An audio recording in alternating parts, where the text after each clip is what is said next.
Les lettres de Montmoulin, l'Arlésienne.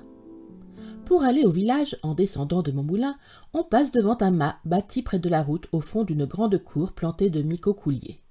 C'est la vraie maison du ménager de Provence, avec ses toiles rouges, sa large façade brune, irrégulièrement percée, puis tout en haut la girouette du grenier, la poulie pour hisser les meules et quelques touffes de foin brun qui dépassent.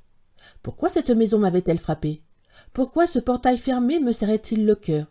Je n'aurais pas pu le dire, et pourtant ce logis me faisait froid. Il y avait trop de silence autour. Quand on passait, les chiens n'aboyaient pas, les pintades s'enfuyaient sans crier.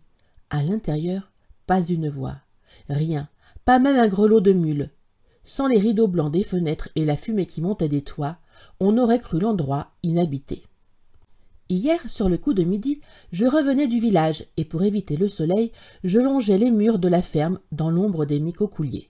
Sur la route, devant le mât, des valets silencieux achevaient de charger une charrette de foin. Le portail était resté ouvert. Je jetai un regard en passant et je vis, au fond de la cour, accoudé, la tête dans ses mains, sur une large table de pierre, un grand vieux tout blanc avec une veste trop courte et des culottes en lambeaux. Je m'arrêtai.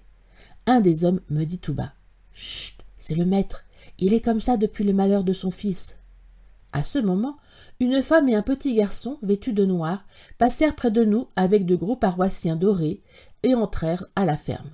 L'homme ajouta: « La maîtresse et cadet qui reviennent de la messe.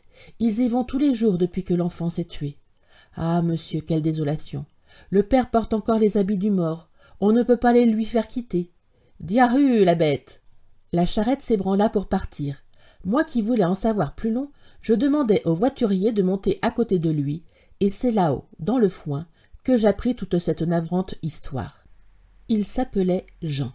C'était un admirable paysan de 20 ans, sage comme une fille, solide et le visage ouvert. Comme il était très beau, les femmes le regardaient. Mais lui n'en avait qu'une en tête, une petite Arlésienne, tout en velours et en dentelle, qu'il avait rencontrée sur la lisse d'Arles une fois. Au mât, on ne vit pas d'abord cette liaison avec plaisir. La fille passait pour coquette, et ses parents n'étaient pas du pays. Mais Jean voulait son Arlésienne à toute force. Il disait: « Je mourrai si on ne me la donne pas. » Il fallut en passer par là. On décida de les marier après la moisson. Donc, un dimanche soir, dans la cour du mât, la famille achevait de dîner. C'était presque un repas de noces. La fiancée n'y assistait pas, mais on avait bu en son honneur tout le temps. Un homme se présente à la porte, et d'une voix qui tremble demande à parler à maître Estève, à lui seul. Estève se lève et sort sur la route. « Maître, lui dit l'homme, vous allez marier votre enfant à une coquine qui a été ma maîtresse pendant 2 ans. Ce que j'avance, je le prouve. Voici des lettres. Les parents savent tout et me l'avaient promise. Mais depuis que votre fils la recherche, ni eux ni la belle ne veulent plus de moi. J'aurais cru pourtant qu'après ça, elle ne pouvait pas être la femme d'un autre. »« C'est bien, dit le maître Estève quand il lui regardait les lettres. Entrez boire un verre de muscat. » L'homme répond: « Merci, j'ai plus de chagrin que de soif. » Et il s'en va. Le père rentre impassible. Il reprend sa place à table et le repas s'achève gaiement. Ce soir-là, maître Estève et son fils s'en allèrent ensemble dans les champs. Ils restèrent longtemps dehors. Quand ils revinrent, la mère les attendait encore. « Femme, dit le ménager, en lui amenant son fils, embrasse-le, il est malheureux. » Jean ne parla plus de l'Arlésienne. Il l'aimait toujours cependant, et même plus que jamais, depuis qu'on la lui avait montrée dans les bras d'un autre. Seulement, il était trop fier pour rien dire. C'est ce qui le tua, le pauvre enfant. Quelquefois, il passait des journées entières seul dans un coin, sans bouger. D'autres jours, il se mettait à la terre avec rage et abattait à lui seul le travail de 10 journaliers.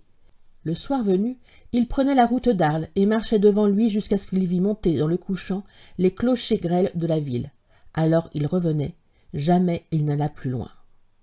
De le voir ainsi, toujours triste et seul, les gens du mât ne savaient plus que faire. On redoutait un malheur. Une fois, à table, sa mère, en le regardant avec des yeux pleins de larmes, lui dit: « Eh bien, écoute, Jean, si tu la veux tout de même, nous te la donnerons. » Le père, rouge de honte, baissait la tête. Jean fit signe que non et il sortit. À partir de ce jour, il changea sa façon de vivre, affectant d'être toujours gai pour rassurer ses parents. On le revit au bal, au cabaret, dans les ferrades. À la vote de Fontvieille, c'est lui qui mena la farandole. Le père disait: « Il est guéri. » La mère, elle, avait toujours des craintes et plus que jamais surveillait son enfant.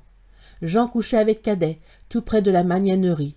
La pauvre vieille se fit dresser un lit à côté de leur chambre. Les Magnans pouvaient avoir besoin d'elle dans la nuit. Vint la fête de Saint-Éloi, patron des ménagers. Grande joie au mât. Il y eut du château neuf pour tout le monde et du vin cuit comme s'il en pleuvait. Puis des pétards, des feux sur l'air, des lanternes de couleur plein les micocouliers. Vive Saint-Éloi, on farandola à mort. Cadet brûla sa blouse neuve. Jean lui-même avait l'air content. Il voulut faire danser sa mère. La pauvre femme en pleurait de bonheur. À minuit, on alla se coucher. Tout le monde avait besoin de dormir. Jean ne dormit pas, lui. Cadet a raconté depuis que toute la nuit il avait sangloté. Ah, je vous réponds qu'il était bien mordu, celui-là. Le lendemain, à l'aube, la mère entendit quelqu'un traverser sa chambre en courant. Elle eut comme un pressentiment. « Jean, c'est toi ?» Jean ne répond pas. Il est déjà dans l'escalier. Vite, vite, la mère se lève. « Jean, où vas-tu ?» Il monte au grenier, elle monte derrière lui. « Mon fils, au nom du ciel !» Il ferme la porte et tire le verrou. « Jean, mon Jeannette, réponds-moi, que vas-tu faire ?» À tâtons, de ses vieilles mains qui tremblent, elle cherche le loquet. Une fenêtre qui s'ouvre, le bruit d'un corps sur les dalles de la cour, et c'est tout. Il s'était dit, le pauvre enfant. « Je l'aime trop, je m'en vais. » Ah, misérable cœur que nous sommes! C'est un peu fort pourtant que le mépris ne puisse pas tuer l'amour. Ce matin-là, les gens du village se demandèrent qui pouvait crier ainsi, là-bas, du côté du mât d'Estève. C'était dans la cour, devant la table de pierre couverte de rosée et de sang, la mère toute nue qui se lamentait, avec son enfant mort sur ses bras.